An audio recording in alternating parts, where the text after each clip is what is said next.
Somos salud. Mindalia.com. Somos espiritualidad.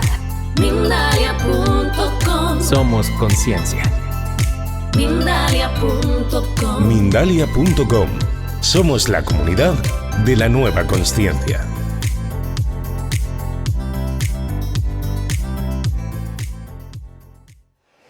Después de toda esta retahíla teórica que puede hacerse un poquito densa, pero creo que es importante, ¿no?, para sentar las bases de todo lo que vamos a hablar y para que logremos comprender cómo funcionan los mecanismos.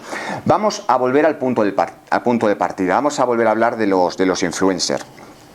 Es muy probable que muchos, sobre todo la gente joven, piense que la figura de los influencers surgieron con las redes sociales que conocemos en la actualidad, ¿no? Pues Twitter, Instagram, YouTube, Facebook, etcétera, etcétera.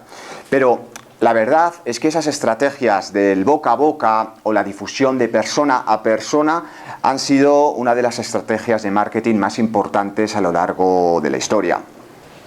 Desde hace mucho tiempo se ha utilizado esta técnica para influirnos, sobre todo si están detrás de una cara famosa o reconocible. Una cara que nos dé cierta credibilidad. El concepto influencer proviene del término pregón. Fijaos qué curioso, que podemos definir según la RAE como la promulgación o publicación que en voz alta se hace en los sitios públicos de algo que conviene que todos sepan. Y ya en la Edad Media, como tenemos en el dibujo, el rol del pregonero era una constante en las calles de pueblos y ciudades, ¿no? Eran las personas encargadas de comunicar noticias, acontecimientos, y también eran las personas de hablarnos sobre los diferentes productos que podríamos encontrar en las tiendas de dicha ciudad o de dicho pueblo. De hecho, podemos afirmar que la figura de influencer existe desde tiempos remotos. Antaño eran líderes que muchas veces en la sombra lograban conectar con las masas sin tener una interacción directa con estas. Vamos a ver un ejemplo. Fijaos, por citar uno, en la Francia de Luis XV, Madame de Pompadour tuvo una gran influencia entre las élites, ya fuera por su belleza, por su descaro, o bien por su convicción a la hora de expresarse. Logró pasar de ser una simple cortesana a ser reconocida como la favorita real, ganándose la confianza y el amor del propio rey. Esto que dio lugar a que se la tuviera muy en cuenta en cuanto a diferentes decisiones políticas, económicas y sociales de la Francia del siglo XVIII.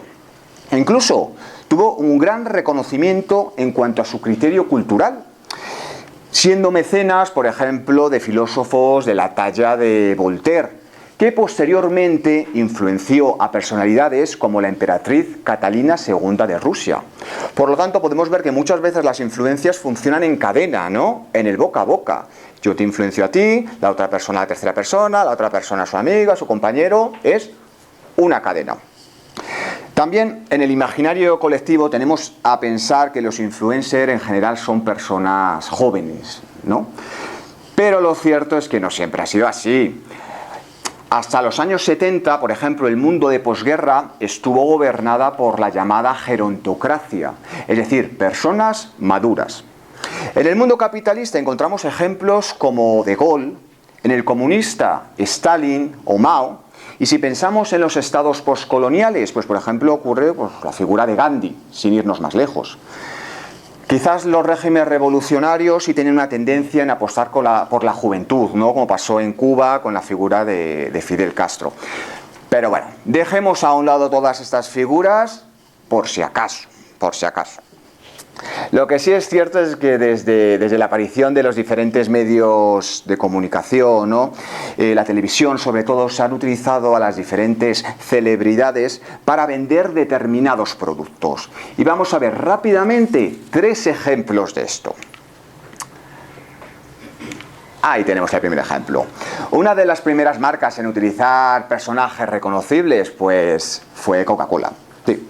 En 2020, un siglo anteriormente, en 1920, empezó a usar la figura de Papá Noel pues para transmitir lo que ellos consideraban el valor principal de las épocas en las que nos encontramos, como son las Navidades. ¿Cuál era ese valor? Pues en principio, la felicidad.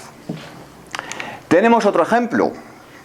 Hasta 1951, las camisetas interiores blancas usadas interiormente por hombres, y a día de hoy también sucede, son consideradas como algo viejuno y algo totalmente fuera de moda. Hasta que justamente en 1951 Marlon Brando apareció en un tranvía llamado Deseo. Esas Navidades, las camisetas interiores blancas masculinas fue la prenda masculina más regalada. Y yo creo que ya con eso se dice todo. Y como no hay dos sin tres, estamos en 1953, Marilyn Monroe ya empezaba a ser reconocida por el gran público y por lo tanto fue la protagonista de una campaña de marca de maquillaje, en el que, bueno, se le daba las connotaciones que tenía Marilyn, ¿no? Pues así como glamurosa, elegante, éxito en ventas sin precedentes.